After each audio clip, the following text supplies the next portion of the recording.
All right, guys, welcome back. It's me, Daniel, with VintageMagic.com, and we got Brian Weissman right there. Brian, what's up? Hey, how are you? I'm doing all right. All right, so guys, real quick, look at this beautiful day in Seattle. So when you have a long day from work, you get back from your commute at 6 p.m. at work, 8 to 6, whatever you work. What do you think Magic the Gathering players and investors do? They want to relieve stress. We do some crack. All right.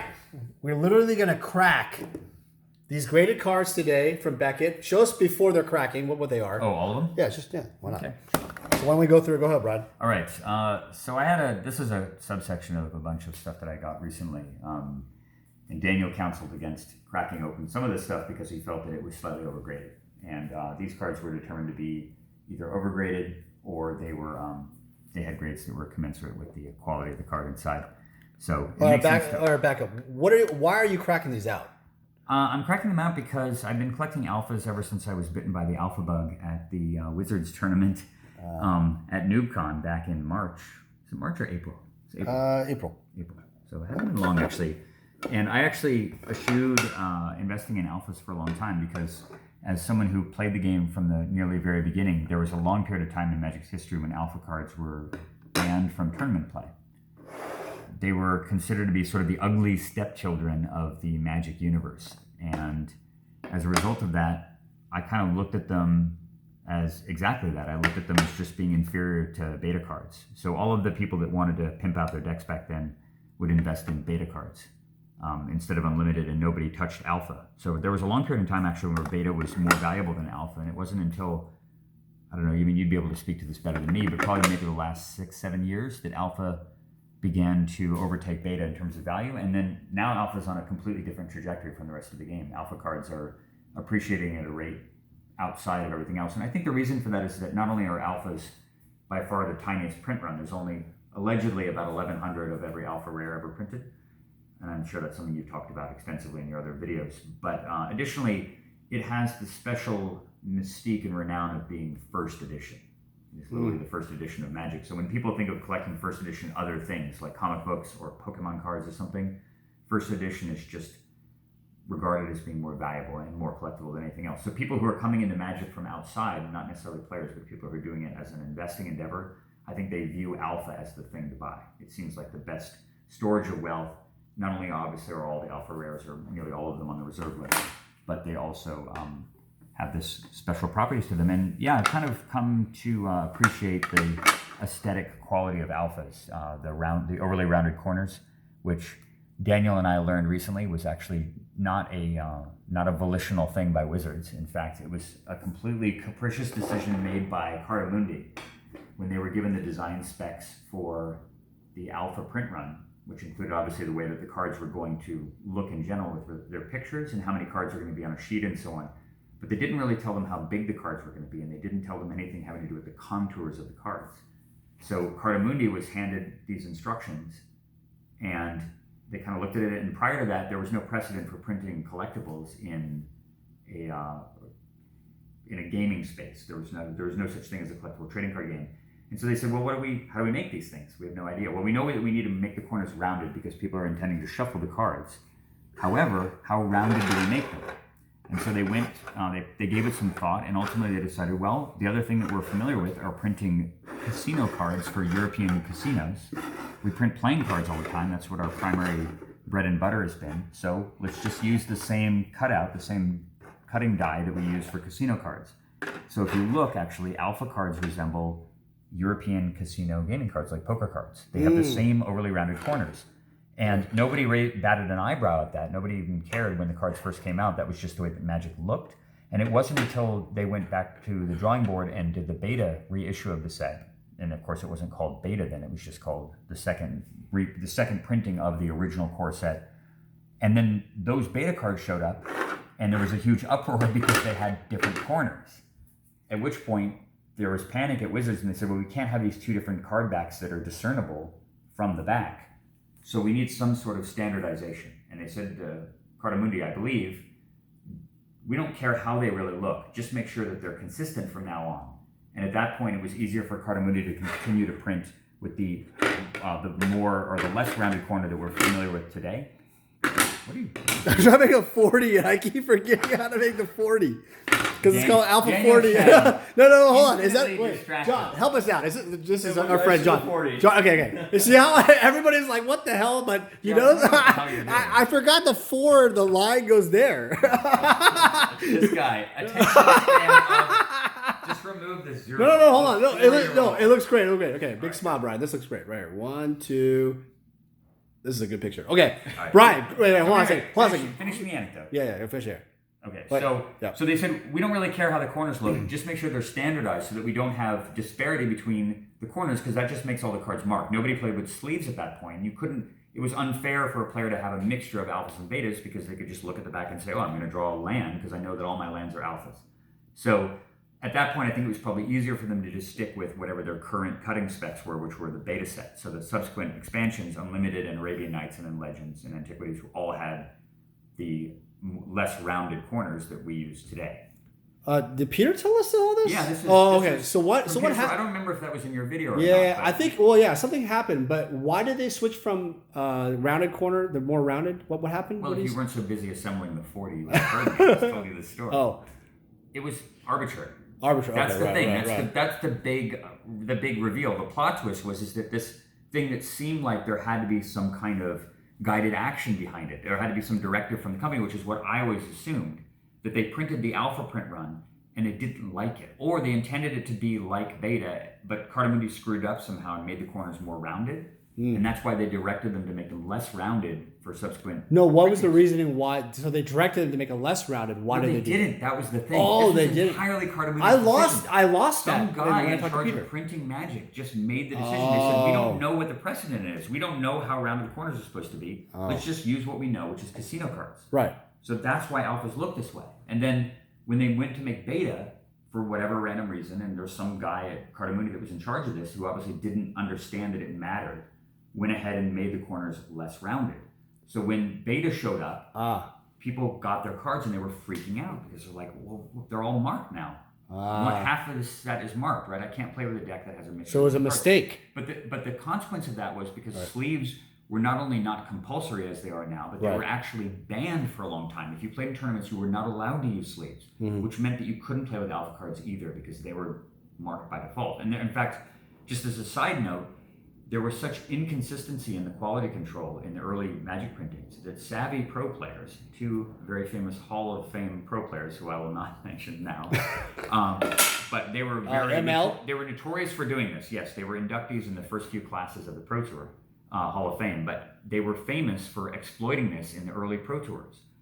You were not allowed to play with sleeves, so they played sleeveless, and they had a mixture of all sorts of different foreign printings of all the different revised sets in their deck.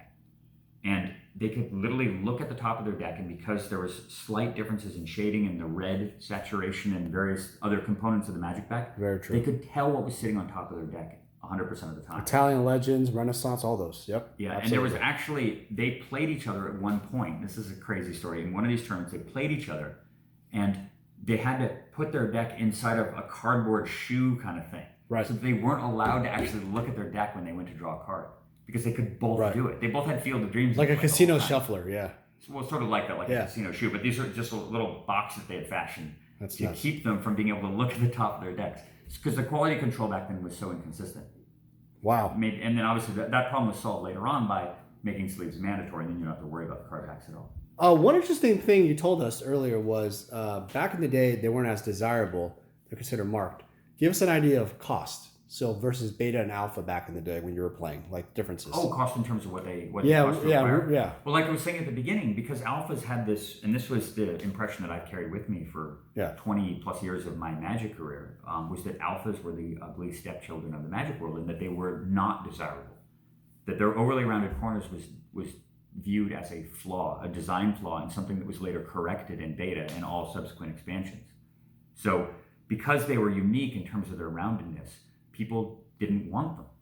They would just collect dust in people's binders, and when you went to go make your deck, to pimp it out, basically, if you went to go make your deck more prominent, you would get beta cards. Like Plateau. What was Plateau beta versus alpha back in the day? Like back in the day when you were like... You would have a hard time even getting someone to buy a beta, What? an alpha plateau from you if you have it. Wow. Definitely. So what you're saying is, let's say it's $50. It was okay. Well, I'll go way back to the very beginning. There was Yeah. a very long period of time. This is when Revise was out. When Revise dual lands were regarded as sort of the blue chip stock. Of Revise Magic. was. Revise dual lands. They were $5 basically across the board. Wow. Mark Rosewater likes to talk about how he built up a giant collection of Revise dual lands because he was known in Los Angeles as the guy who will buy all your Revise dual lands for $5. And people didn't care so much about condition then, but he would buy any Revise dual land for $5. If you had a stack of Revise dual lands and you needed money, go to Mark. Mark would give you some money for them, and at the rate of $5 each. The black bordered versions, the beta versions, which is what people really wanted, were $10. Double. Roughly. And that was it. They were just double for a lengthy period of time, and nobody. It doesn't matter what it was. And nobody wanted alphas. First of all, there were so few alphas to begin with that they weren't cards that people carried around either in their trade or their anti-binders anyway. Because again, they were considered banned cards. They were like the collector's editions of that era. They were banned from the tournaments when there was no alphas. Were, yes, because you couldn't play with right. Like I keep saying. Remember that. But imagine it would be having alphas in your binder would be akin to going back, say, 10 or 15 years ago and having a bunch of random collector's edition moxes in your binder. It just makes no sense. Right, like, right. Why do you have those, right? These are banned from tournament play. Why would I want those? That's how people viewed alphas. So you couldn't even sell them if you wanted to. You could probably sell them, but you would be selling them for far less than beta cards, and nobody would be interested. And $10 sounds not even that expensive, but far less means like nothing, really. Like $1. Well, Wow. Probably around revised dual land price, or maybe even cheaper. Wow. They're banned. That's insane. It would be like trying to sell Pokemon cards or something for Magic players. That's amazing. Amazing story. Yeah. All right, guys. Well, let's do this. Brian? Do some crack. Okay, so look at this. This is amazing. 40.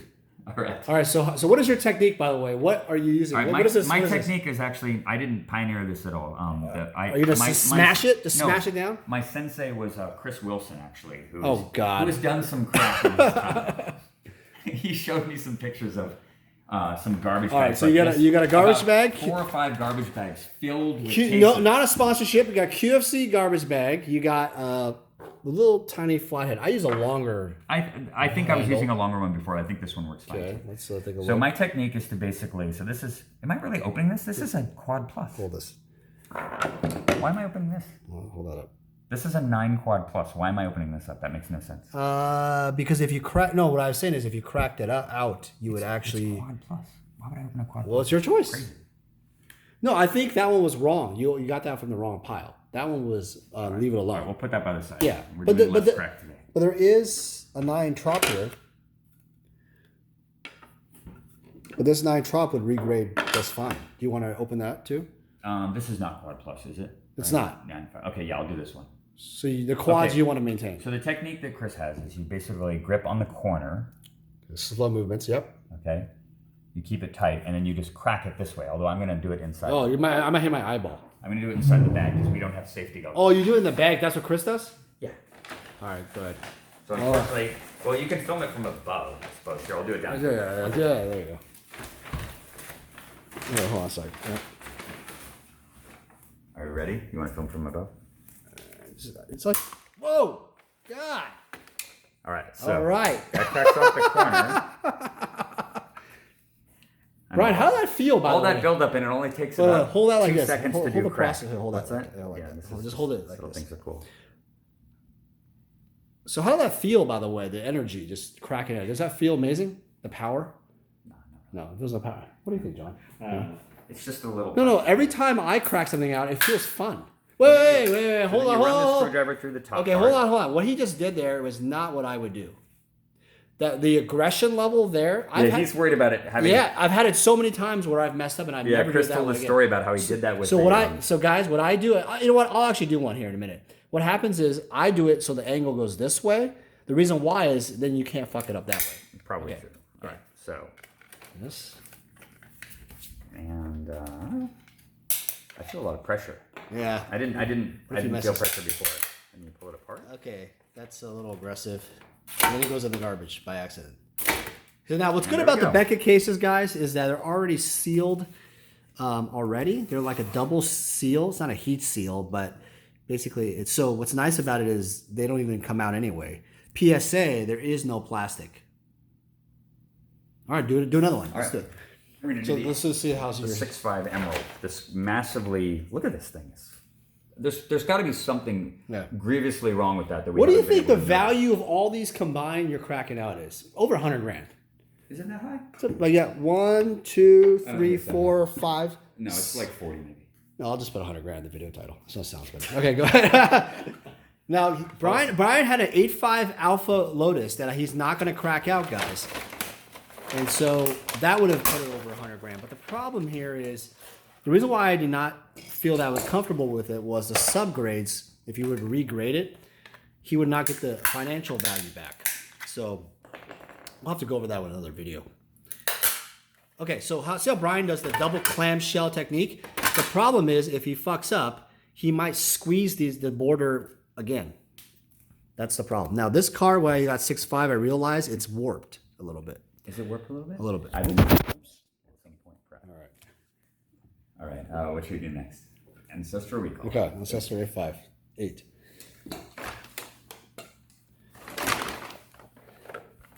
Now Brian's doing this because he's like an old-fashioned player. Did you just bend the corner? No. Oh my god. What are you doing? Oh, okay. I thought you were grabbing the corner. Okay. No, that's fine. Brian's wants to put this nicely in his monster binder, his binder, and it looks really nice actually. Where did I put the little screwdriver? You know where it went? It's in the bag. Did it fall in the bag? It's on the... Oh, here. No, the reason I'm doing it actually is because to me it feels like a shame to have so many of. You want to free the cards? Yeah, famous alpha and beta cards from that era just entombed forever in these cases. Yeah, you don't want them entombed. Where nobody can play with them and no one can appreciate So it took 2 years to grade them, and now they're not entombed. There's the ancestral. It's really quite nice, actually. All right, very nice. Brian's having a lot of fun here. I'm doing crap. It's really fun. I'll stop with the recurrent joke. I'm sure people are sick of it. Brian's quite strong, by the way. If you guys ever want to arm wrestle Brian, I will put money on Brian. He'll win. It depends on how big they are and if they have good arm wrestling technique. Do you think bigger matters? No, the technique matters more than anything.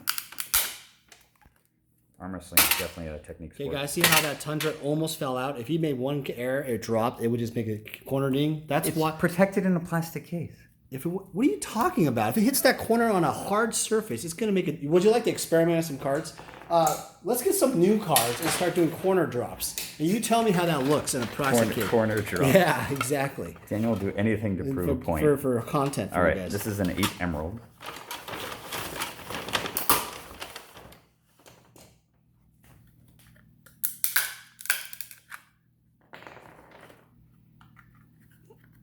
I'd like to see What are you doing? I'd like to see your technique. Yeah, what are you? Oh my God! You're using your hand like a barbarian. He's like, all right. You want to? Okay, John, want to help me? All right, we're gonna switch over. John, you come here. Daniel's gonna show me his logo. It's already doing it. Don't hit any buttons. 2 hands right here. Yep, 2 hands. Yep, and then hit the middle focus once in a while. Just focus. Don't ever hit anything else. Okay. All right. All right. Right here. Show me how it's done. I'm here. We're focused. So this is what I would do. I've done my video. Where's the tools? Right there. Okay. This is insane. These pliers are nuts. So on my other videos, I actually recommend pliers that are kind of has the wire cutter pliers because they grab and then they break. So what the deal with Brian is these pliers are not my normal thing. So yeah, they're just what I had. They're called channel grip, channel lock. So I start with a little thing here and I just cause a crack. You see the No, shrapnel? look at the shrapnel. I enjoy. Look at this, guys. I enjoy the shrapnel. I enjoy that. Yeah, that's precisely why I had it in the bag. Come here. You have to make sure it's focused. Zoom in. Make sure you hit the middle of focus. Yeah. So what I do is I do a little bit like there. So that was the wrong technique. You should be like this. But this video is 19 minutes long. Is that right? That's fine. I have fun. Yeah. And then when you go like this, so I just lift up on each side a little bit. Look at that. So the difference here is that he babies it. I don't care about pulling this out because I'm using this actually as a grip because it won't slide. Yeah. Notice the stabs. And then the difference is that, notice the big difference. Brian likes to just kind of commando style it. I'm very gentle and light, and then we can go ahead and have some fun there. So See, this is why he's a professional. well, we're going to be doing this at GP Vegas. So my client, guys, if you guys want to see, has requested that I basically take a BGS 9.5 Mox Jet Alpha, and I will crack it open For a and signature, have, right? and then Dan Frazier will sign it on camera. Yeah, that's like, and then we'll have like a Mox Sapphire 9 that has no print dot. Crack it out. Also a Quad Plus Alpha Ancestral Recall. Crack it out to sign. A couple of BGS 9.5 Beta Moxes, same thing. Yeah, GP Vegas, I think Brian will be going. That's going to be almost $1 million of cards just to sign it. Then Beckett I'll record for Beckett, and then Beckett will grade it. Oh my God! You better hope they grade it back at 9.5. Real focus. Okay. Yeah, exactly. Or we're completely screwed. Yeah, that will complicate things substantially. So the difference here is Brian likes to do this, ridiculous Braveheart style command, ridiculous style. Like I'm a lot more, I care about the card quality. Daniel, I think that the audience understands you've done far more cracking today than I have. Look at the speed, guys. Look at the speed. So what I do for speed is I go 1, what is this, 2. I just crack them out like that. Stay away 3. from the 9. 3. I just love this destruction. Have you ever pissed at your wife? She's pissed you off for the day. Look at this. You just shatter your hopes and dreams with her and just say, you know what, honey, tonight I'm gonna get angry. I'm gonna take it downtown, Julie Brown. You like that? You like that? Fucking make me wash the dishes? Someone has some issues. Huh? You Someone has some take care of the issues. fucking kids? Huh? Want me to clean all your clothes? What? Spend all our money on QVC? I mean, really? Daniel, you don't all walk around with this degree of rage and resentment. This. By the way, guys, if you have a longer pliers. Oh no! See, okay. So look.